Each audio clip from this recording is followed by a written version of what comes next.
Baik, bismillahirrahmanirrahim. Assalamualaikum warahmatullahi wabarakatuh. Waalaikumsalam warahmatullahi wabarakatuh. Alhamdulillahirabbil alamin wa bihi nasta'inu ala umuri dunya waddin. Wassalatu wassalamu ala asyrofil anbiya'i wal mursalin wa ala alihi wa sahbihi ajmain amma ba'du. Alhamdulillah di kesempatan siang hari yang penuh berkah ini dan di hari Jumat plus tanggal 2 Rabiul Awal ya, kita baru memasuki bulan Rabiul Awal. Kita bisa bertemu kembali dengan Ustaz Jailani. Setelah Jumat kemarin kita tidak sempat bertemu ya karena ada kesibukan. Alhamdulillah, marilah kita mulai kajian pada siang hari ini dengan sama-sama membaca Al-Basmalah. Bismillahirrahmanirrahim. Pada Bismillahirrahmanirrahim. Assalamualaikum warahmatullahi wabarakatuh. Waalaikumsalam warahmatullahi wabarakatuh.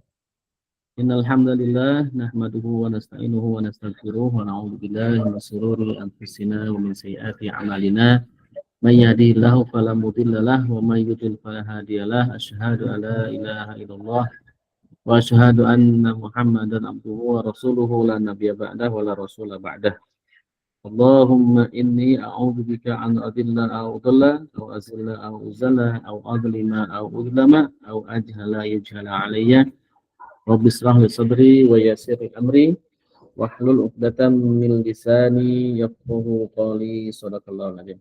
Alhamdulillah ikhwani wa akhwati rahimakumullah, teman-teman Abi Nafiyat yang semoga Allah jaga selalu dalam keseharian kita. Alhamdulillah pada sore ini ya. Sore ini kita akan melanjutkan kembali kajian kita membahas tafsir As-Sa'di, dan hari ini kita akan membahas surah Al-Qadar, Al-Qadar atau Inna atau surat Iqra, disebutnya surah Iqra.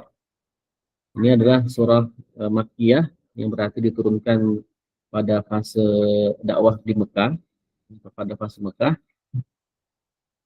dan terdiri dari 19 surah, 19 ayat ya, 19 ayat ya. Kita akan mulai dari surat Al-Qadar atau di dalam tafsir As-Sa'di disebutnya surah Iqra ya. A'udzubillahi minasyaitonirrajim. Bismillahirrahmanirrahim. Iqra bismi rabbikal ladzi khalaq. Khalaqal insana min 'alaq. Iqra wa rabbukal akram. Alladzi 'allama bil qalam. 'Allamal insana ma lam ya'lam.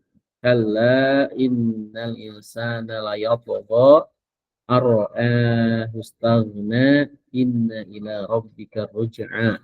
Ara'aita alladzi yanha 'abdan idza shalla. Ara'aita in kana 'alal huda aw amara bit taqwa. Ara'aita in kadzdzaba wa tawalla. Alam ya'lam bi anna Allah yara. Kalla la illam yantahi lanasfa'am bin nasiyah. Nasiyatin kadibatin khati'ah. Falyad'u nadiyah sanad'u zabaniyah. Kalla la tuti'hu wasjud waqtarib. Ya. Di sini adalah surah Iqra atau surah Al-Qadar. Ini adalah 5 ayat pertama yang diturunkan pertama kali. Jadi wahyu yang diturunkan pertama kali kepada Rasulullah SAW adalah surah Al-Qadar ini ya, atau namanya Al-Alaq, disebutnya Al-Alaq. Jadi surah Iqra.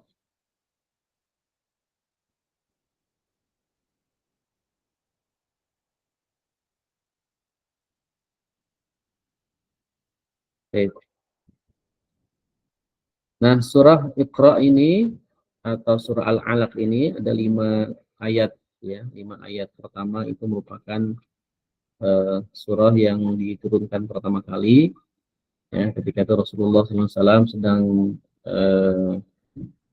berada di Gua Hira ya, di bertahanus ya,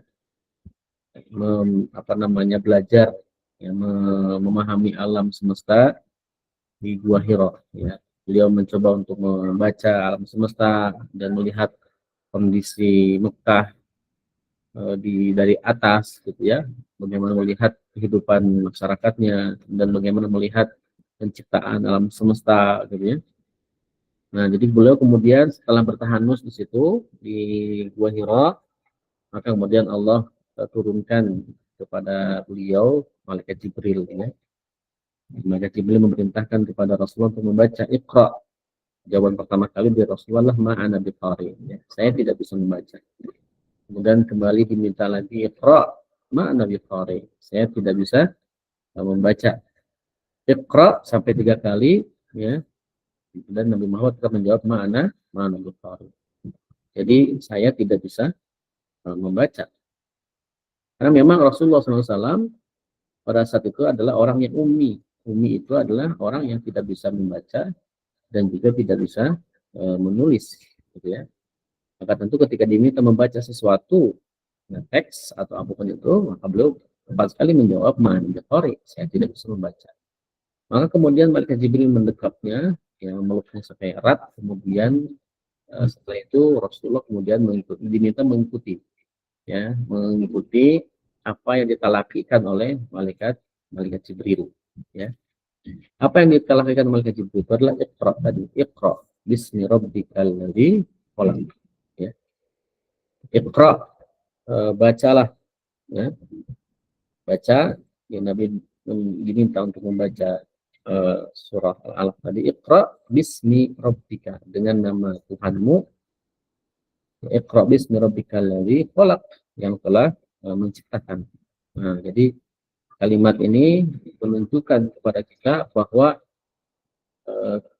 yang diajarkan oleh Allah kepada Nabi Muhammad adalah berkaitan dengan masalah tauhid, ya, tauhid. Namun pemahaman terhadap tauhid ini tidak akan bisa secara sempurna, secara baik tanpa dengan ilmu.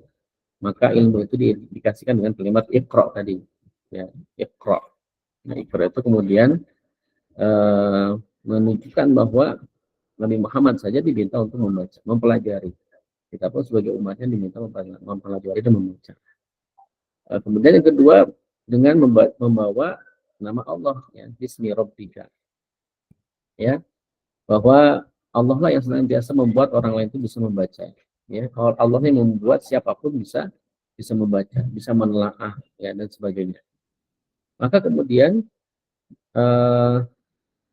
setelah diminta membaca dengan menyebut nama Allah, Iqra bismi rabbikal ladzi khalaq, ya. Lalu disampaikan bahwa Allah siapa? Allah itu menciptakan alam semesta, khalaq, yang telah menciptakan segala-galanya, ya. Ingat bahwa Nabi Muhammad Shallallahu Alaihi Wasallam itu kan dijaga maksum, ya. Bahkan sebelum menjadi Nabi pun Nabi dijaga untuk tidak melakukan kemaksiatan, pelanggaran dan sebagainya, ya. Indikasinya adalah bahwa beliau ketika ingin menghadiri acara pestanya orang-orang muda, ya, anak muda pada waktu itu, maka beliau itu ditidurkan oleh Allah, ya, ketika berjalan, gitu ya, berjalan kemudian mau melihat pesta tersebut, ya, Nabi kemudian tertidur di tengah jalan, ya, sehingga tidak sampai kepada acara tersebut, ya. Nah, kemudian di malam berikutnya beliau mencoba lagi, ya, untuk melihat, ya, melihat acara tersebut, namun kemudian Allah tidurkan kembali beliau di tengah jalan, gitu ya. Nah, itulah indikasi bahwa Allah menjaga beliau, ya. Jadi Iqra ya Muhammad ma anzala ilaika minal Qur'ani maftuhan, ya, atau muftatahan bismi rabbika al-mutafarridu bil qalb. Jadi maksudnya begitu, ya. Jadi Iqra bacalah wahai Muhammad apa yang diturunkan padamu dari Al-Qur'an, ya, yang dibuka dengan nama Rabbmu yang Maha Esa, yaitu bismi rabbikal ladzi khalaq, ya, dalam penciptaan, ya. Kemudian khalaqal insana min 'alaq, dia Allah telah menciptakan manusia min 'alaq, dari segumpal darah. Alaq itu artinya segumpal darah, ya. Alladzi khalaqa kulla insanin min qit'atin damin ghalidun raddin. Jadi Tafsirnya itu Allah yang menciptakan semua manusia dari potongan darah yang kental dan basah. Gitu ya. Jadi kalau kita pernah ya yang punya suami, yang punya istri ya, mungkin ya itu ada gumpalan darah. Pernah istri saya apa itu keguguran ya. Pertama itu yang keluar itu gumpalan-gumpalan darah yang basah dan kental. Nah, itu adalah al-alaq tadi ya. Bahkan dari alaq. Alaq itu adalah pertemuan antara sperma dan ovum berbentuklah segumpal darah itu. Dari segumpal darah. Khalaqal insana min insyaallah ya. Kemudian Iqra wa rabbukal akram. Bacalah wahai Muhammad wa rabbuka dan pada Tuhanmu al-akram. Ya, yang mulia. Jadi Iqra ya Muhammad ma anzala ilaika. Bacalah wahai Muhammad apa yang telah diturunkan kepadamu. Wa inna rabbaka lakatsirul ihsan wasi'ul juhdi. Dan sesungguhnya Tuhanmu sangat banyak kebaikannya dan sangat luas usahanya. Jadi tadi ya kisahnya bahwa Nabi Muhammad itu menjawab makna Nabi Qari, lalu kemudian Allah melalui malaikat Jibril memerintahkan malaikat Jibril untuk memeluk Rasulullah sampai kemudian bacaan ayat ini sampai di benaknya beliau. Ya, jadi Iqra bismi rabbikal ladzi khalaq, khalaqal insana min 'alaq, Iqra wa rabbukal akram, alladzi 'allama bil qalam, 'allamal insana ma lam ya'lam. Ya, jadi 5 ayat itu langsung masuk ke dalam dada Rasulullah Shallallahu alaihi wasallam. Ya, jadi memang wahyu yang Allah turunkan kepada Nabi Muhammad itu bukan berbentuk tulisan. Ya, itu menunjukkan kepada kita bahwa wahyu yang diturunkan Allah kepada Nabi Muhammad itu bukan berbentuk tulisan, tetapi berbentuk suara sehingga didengar oleh Rasulullah SAW. Ya, makanya Al-Quran ini adalah kitab yang diturunkan Allah kepada malaikat Jibril kepada Rasulullah kepada para sahabat itu melalui pendengaran. Ya, melalui pendengaran. Nah, jadi lewat suara pendengaran, ya, tidak melalui tulisan. Baru kebelakangan ini setelah wahyu turun itu banyak, dan ternyata ada juga hadis, ada sahabat yang berinisiatif menulis Al-Quran untuk membedakan dengan Al-Hadis. Gitu ya. Iqra wa rabbukal akram. Alladzi 'allama bil qalam. Tuhan atau Allah yang telah mengajari manusia bil qalam dengan pena. Nah, jadi ilmu itu senantiasa berkaitan dengan bacaan dan pena. Ya, bacaan yang pertama baca dulu, baru setelah baca bisa nulis. Tidak akan mungkin orang bisa nulis kalau dia tak pernah baca. Apa yang mau ditulis? Gitu ya. Biasanya orang bisa banyak nulis karena banyak baca. Ya. Bahkan menurut kitab Qasasul Anbiya, sebelum Allah menciptakan alam semesta ini, ya, sebelum Allah menciptakan alam semesta ini, yang pertama kali diciptakan oleh Allah adalah pena. Nah, jadi menurut kitab Qasasul Anbiya lil Atfal itu disebutkan bahwa makhluk pertama kali yang Allah ciptakan itu adalah pena. Jadi ini menunjukkan betapa besar ilmu, ya, urgensi ilmu dan betapa berharganya atau mulianya ilmu. Bahkan Allah sendiri yang mengajari manusia dengan pena. Allahul ladzi 'allama bil qalam, alladzi 'allama khalqahu al-kitabata bil qalam. Ya, yang mengajarkan manusia atau makhluknya menulis dengan pena. Nah, al-kitabah bil qalam. Jadi tidak akan lepas dari yang namanya buku, membaca dan pena ilmu itu. 'Allamal insana ma lam ya'lam, di mana Allah yang mengajarkan manusia apa yang tidak diketahui oleh manusia. Ya. 'Allamal insana ma lam ya'lam. Yani 'allamal insana ma lam yakun ya'lam wa naqluhu min zulmatil jahli ila nahril ilmi. Nah, jadi Allah lah yang mengajarkan manusia apa yang tidak diketahuinya dan memindahkan wa naqluhu min zulumatil jahli, dari kegelapan kebodohan ila nahril ilmi, kepada sungai-sungai ilmu. Ya, Allah yang mengajarkan manusia. Sejatinya ilmu itu berasal dari Allah. Gitu. Manusia itu hanya berusaha untuk mendapatkan ilmu itu. Nanti Allah yang akan memberikan ilmu itu kepada manusia yang belajar tadi. Ya, siapapun yang mau mempelajari pasti dapat. Gitu ya. Karena memang itulah kaidah kausalitas yang Allah ciptakan.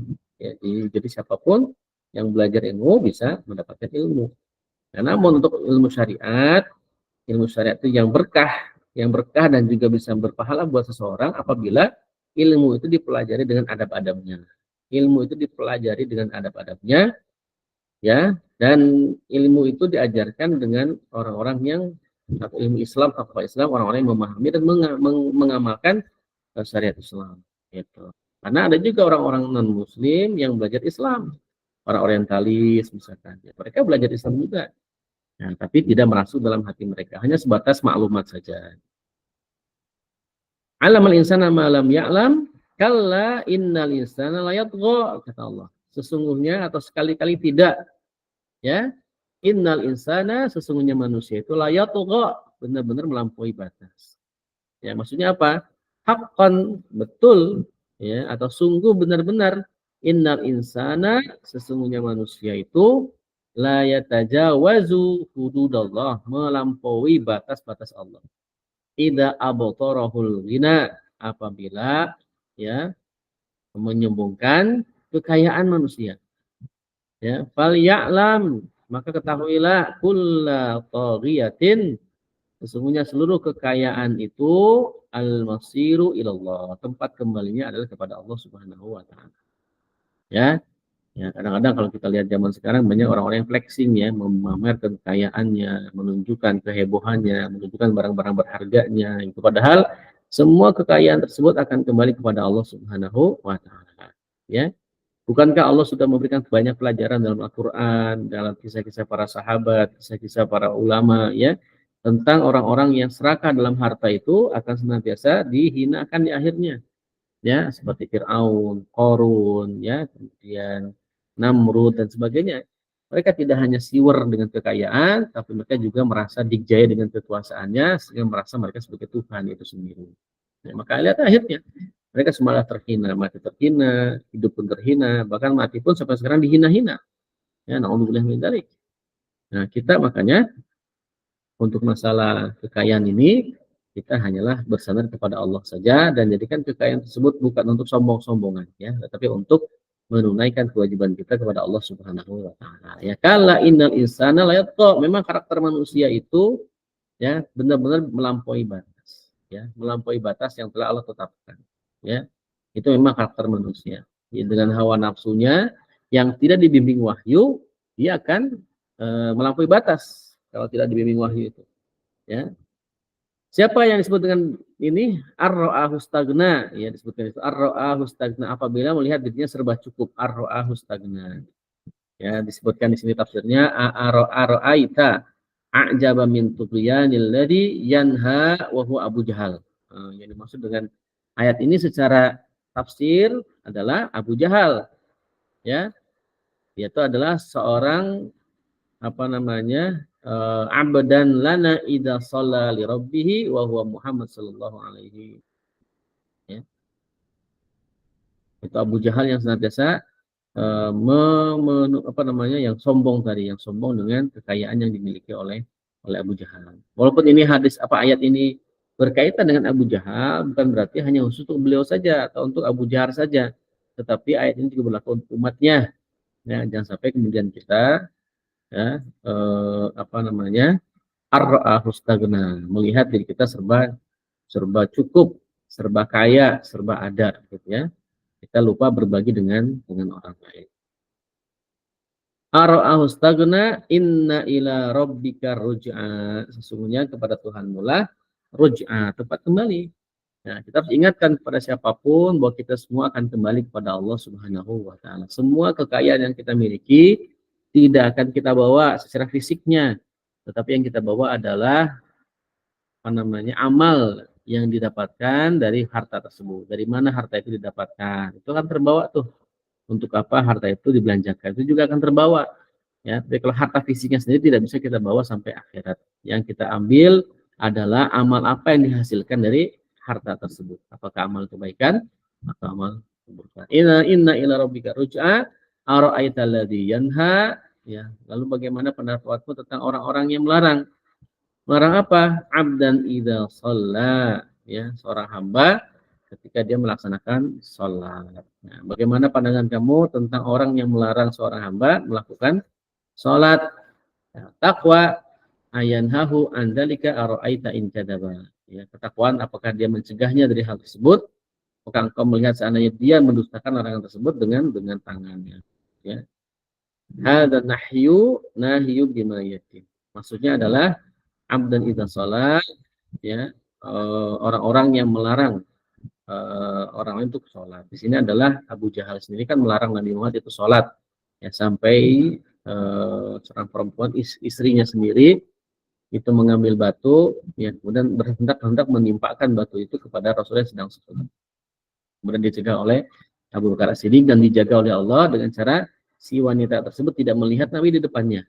Yang dilihat oleh wanita itu adalah hanya Abu Bakar As-Siddiq saja. Ini Allah menjaga Nabi Muhammad sallallahu alaihi wasallam. Ya. Ara'aita in kana 'alal huda an ilaihi wa a'rada anhu alam ya'lam bi anna Allah yara kallama. Bagaimana pendapatmu? Ara'aita in kana, jika dia yang dilarang salat itu 'alal huda, berada di atas petunjuk atau kebenaran. Nah, jadi padanya itu, pada orang itu ada apa namanya? Berpaling darinya. Nah, apakah engkau tahu bahwa sesungguhnya Allah melihat semua apa yang dia lihat? Nah, Allah melihat segala sesuatu, bahkan hati orang pun Allah lihat. Ya. Jadi ara'aita in kana 'alal huda, apakah kamu tidak melihat, ya, jika dia yang dilarang salat itu berada di atas jalan yang benar? Au amar bit taqwa, atau dia menyuruh kepada takwa. Ya, ara'aita in kadzdzaba wa tawalla, lalu bagaimanakah pendapatmu jika dia yang melarang itu mendustakan dan berpaling? Alam ya'lam bi anallaha yara, tidakkah dia mengetahui bahwa sesungguhnya Allah melihat segala perbuatannya. Ilahi wa arada anhu, alam ya'lam bi anallaha yara kullama yaf'al laisa ala, bahwa Allah senantiasa melihat semua yang dikerjakan tanpa terkecuali. Ini adalah ayat-ayat yang disebut dengan ayat-ayat ma'iyatullah, ayat-ayat yang mempertanyakan kepada kita seberapa jauh, seberapa dekat, ya, kita kepada Allah Subhanahu wa taala. Taqarrub kita kepada Allah itu bagaimana? Ya, kan kadang-kadang kalau kita sedang ada masalah, kita doa sama Allah merasa dekat sama Allah, ya enggak? Nah, kan ketika ada masalah, kejengkelan, kepusingan, nangis, kita di depan Allah merasa dekat. Nah, cuman kadang-kadang kalau masa-masa normal gitu ya, tidak ada masalah, tidak ada apa-apa, sholatnya kita seperti hampa. Nah, itu makanya kita coba, ya, mencoba agar sholat kita tidak hanya khusyuk ketika ada masalah, tetapi juga dalam normal pun kita juga menjadi orang-orang yang khusyuk atau berusaha untuk khusyuk. Ya, berusaha untuk khusyuk, sholatnya kita fokus, kita paham dengan apa yang dibaca dan sebagainya. Atau itu kan lebih berkualitas dibanding hanya sekedar melakukan formalitas bahwa kita sudah sholat. Ya, kalau la ilam yantahilan asfa'am bin nasiyah, sekali-kali tidak, ya, sungguh tidak, jika dia tidak berhenti, ya lam yantahi lanas fa'am, niscaya kami tarik ubun-ubunnya bin nasiyah ke dalam neraka. Man kadzalika marra kadzalika la illam yarji' hada an syaqqihi wa adahu. Ya, itu jika mereka tidak kembali dari perselisihannya, maka siap-siap dia akan mendapatkan siksaan. Ya, jadi tidak boleh kita apa namanya? Mengabaikan, ya, mengabaikan penglihatan Allah Subhanahu wa taala. Mungkin kita menganggap kita sendirian, ya, tidak ada siapapun yang melihat kita, ya, tapi Allah Subhanahu wa taala senantiasa memperhatikan gerak-gerik kita, baik ketika sendirian, baik ketika bersama-sama, ya. Tidak hanya gerak-gerik fisik kita, hati pun juga kalau perhatikan, ya, bagaimana tidak diperhatikan, ya. Bahwa dalam sebuah hadis yang panjang di kitab syarah di kitab Arba'in Nawawi disebutkan, ketika ada seorang muslim atau mukmin yang dia berniat untuk beramal baik tapi tidak terjadi amal baiknya, maka dia dapat satu pahala. Coba bayangkan, ya, berarti kan Allah memperhatikan hati seseorang. Ya, begitupun juga ketika kita ditanya ikhlasnya, ikhlas. Allah yang paling tahu hati kita, apakah kita benar-benar ikhlas atau tidak. Ya, kalau la ilm yantail asfam bin nas, ya, nasiyatin katibatin khotiah, yaitu ubun-ubun orang yang mendustakan dan durhaka. Di neraka nanti, ya, api yang paling panas itu adalah api yang ketika kita menginjak dengan sendal, ya, menginjak dengan sendal yang bergolak itu kepala kita, otak kita, ya. Itu ubun-ubunnya itu betul-betul terbakar. Sungguh kami benar-benar akan mengambil ubun-ubunnya dengan pengambilan yang kasar. Ya, karena juga ketika kematian pun itu kan lewat ubun-ubun tariknya. Ya, makanya kalau kita memperhatikan orang yang meninggal, sedang meninggal, ditarik nyawanya itu kan dinginnya itu dari kaki ke atas, tarik set. Gitu. Jadi ditariknya itu ke atas. Dan kalau kita lihat beberapa video orang yang meninggal itu kan sebelum meninggal dia melihat ke atas dulu, seolah seperti ada makhluk besar yang akan mengambil dia. Allah lihat ke atas takut, gitu kan. Jadi memang itulah gambarannya. Fal yad'una dia, maka biarlah dia memanggil golongannya untuk menolongnya. Dan Zabaniyah, kelak kami akan memanggil malaikat Zabaniyah menyiksa orang-orang yang berdosa. Ya.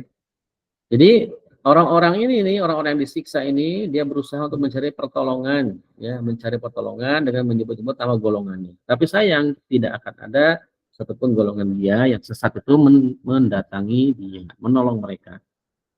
Tapi Allah sebagai saingannya, Allah menurunkan siapa? Memanggil malaikat Zabaniyah. Itu malaikat orang-orang yang pendosa. Di mana malaikat Zabaniyah ini adalah malaikat yang menurut sama Allah. Kalau kata Allah pukul-pukul terus sampai Allah memerintahkan untuk berhenti.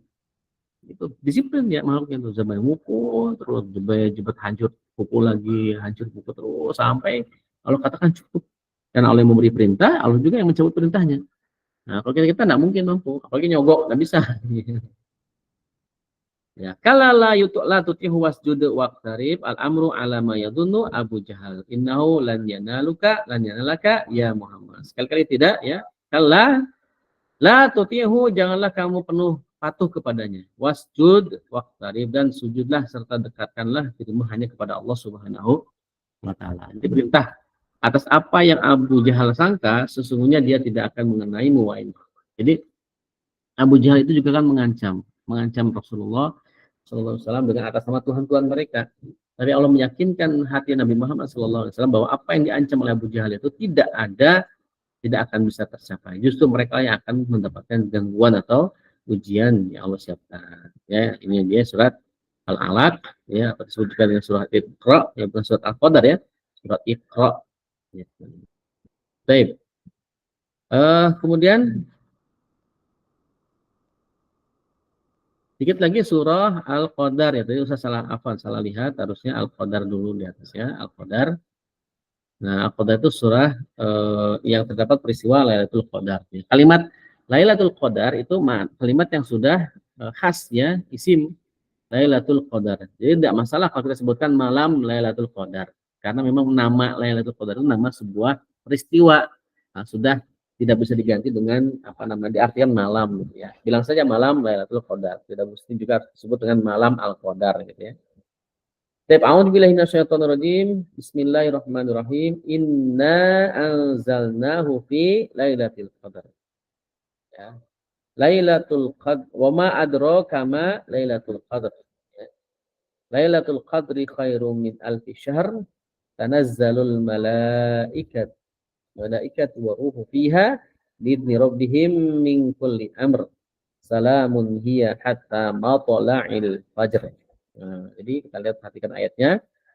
Ini adalah ayat yang istimewa sebenarnya ya. Kenapa istimewa? Karena Allah mempertanyakan, membuat kalimat tanya retoris yang tidak perlu dijawab sebenarnya. Karena kita tidak tahu. Nah, kalimat apa? Kalimat pertama yang diungkapkan dalam surat Al-Qadar adalah inna anzalnahu fi lailatul qadar. Ya, sesungguhnya kami telah menurunkan Al-Qur'an pada malam Qadar atau malam Lailatul Qadar.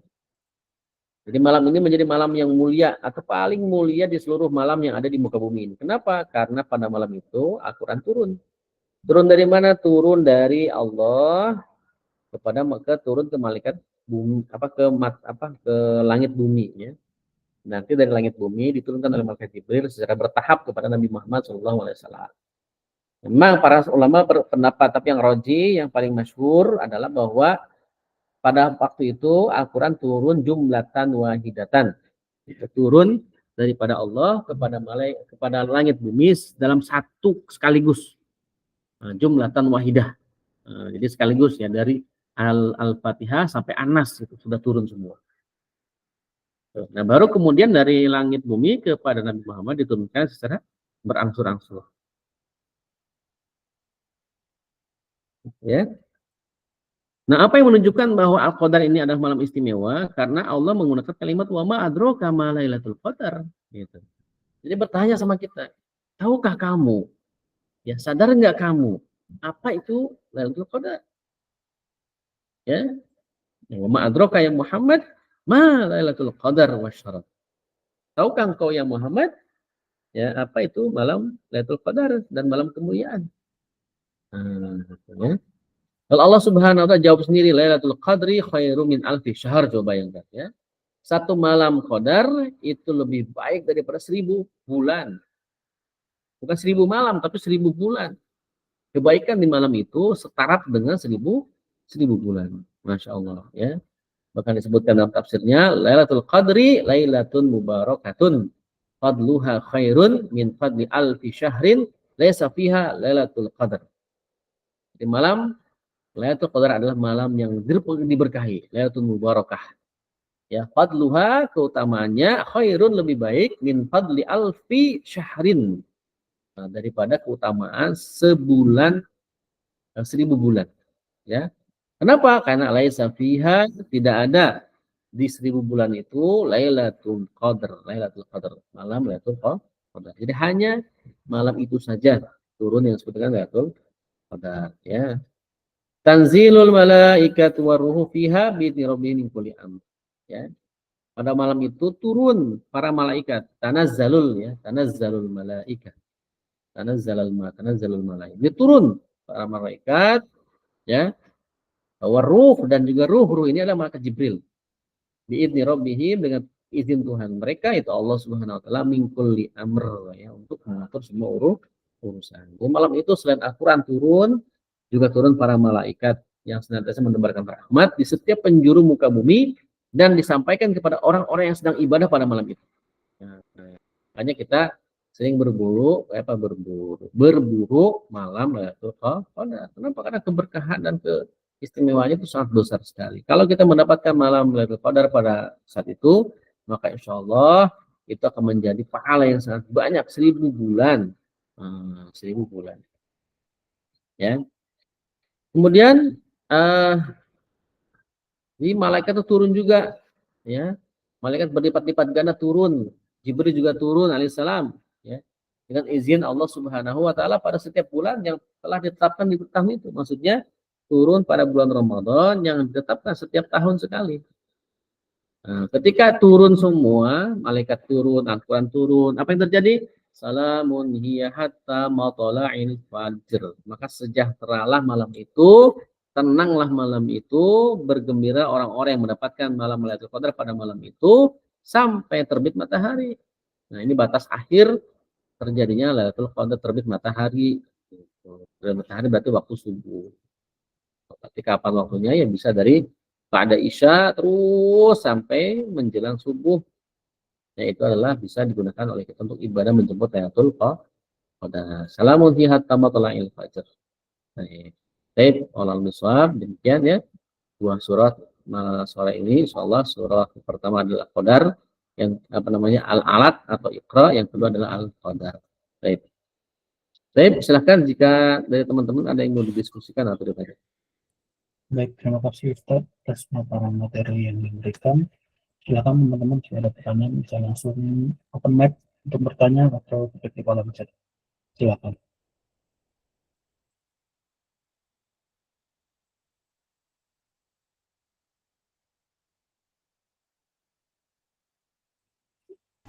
Di sana udah azan, Ustaz? Belum. Sebentar lagi. Nggak apa-apa. Santai. Silakan. Atau mungkin langsung kuis aja, Ustaz. Langsung kuis. Iya. Baik, kuis pertama. Surah Al-Alaq dalam tafsir Asy'ari disebut dengan surah apa? Surah Al-Alaq ya. Al-Alaq itu la iqra bismi rabbikal ladzi khalaq, khalaqal insana min 'alaq, iqra wa rabbukal akram. Al-Alaq itu mungkin ada apa namanya dalam Al-Qur'an disebut Al-Alaq, tapi dalam tafsir Asy'ari itu disebut dengan surah apa? Silakan. Nah, gampang sekali tadi. Siapa ini? Adrina Village. Siapa ini? Nggak saya, soalnya bukan nama sendiri. Hah? Mbak Resti. Oh, Resti. Ya, betul Mbak Resti. Iqra, surah Iqra. Nah, tamam. Ya, satu lagi Pak. Satu lagi. Dalam surat Al-Qadar, tanazzalul malaikati waruh, tanazzalul malaikatu waruhu fiha. Nah, malaikat kan turun tuh malam itu. Yang dimaksud dengan ruh di situ siapa? Waruhu fiha. Jadi ada dua tuh, malaikat dan ruh turun pada malam itu dengan izin Allah, dengan izin Tuhan mereka. Min kulli amr. Siapakah yang dimaksud dengan aruh di situ? Tanazzalul malaikatu waruhu fiha bi'izni rabbihim min kulli amr. Ya, yang turun pada malam itu selain Al-Qur'an juga para malaikat dan aruh. Siapakah aruh di situ? Ini juga gampang. Nah, perlu pakai clue nggak? Nggak perlu ya. Clue-nya apa coba? Malaikat dan ruh. Nah, ruh itu siapa di situ maksud tafsirnya? Nah, ruh itu pemimpin para malaikat. Ayo, siapa tuh? Nah, sahih Mbak Evi. Yang dimaksudkan ruh di situ adalah malaikat Jibril. Alhamdulillah. Wallahu a'lam bishawab. Baik Ustaz, terima kasih atas kuis yang sudah diberikan. Alhamdulillah sampai juga kita di penghujung kajian pada kesempatan siang hari ini. Mari kita tutup kajian pada siang hari ini dengan sama-sama membaca Alhamdulillah. Alhamdulillahirabbil alamin. Dan baca doa kafaratul majlis. Subhanallah bihamdika asyhadu an la ilaha illa anta astaghfiruka wa atubu ilaik.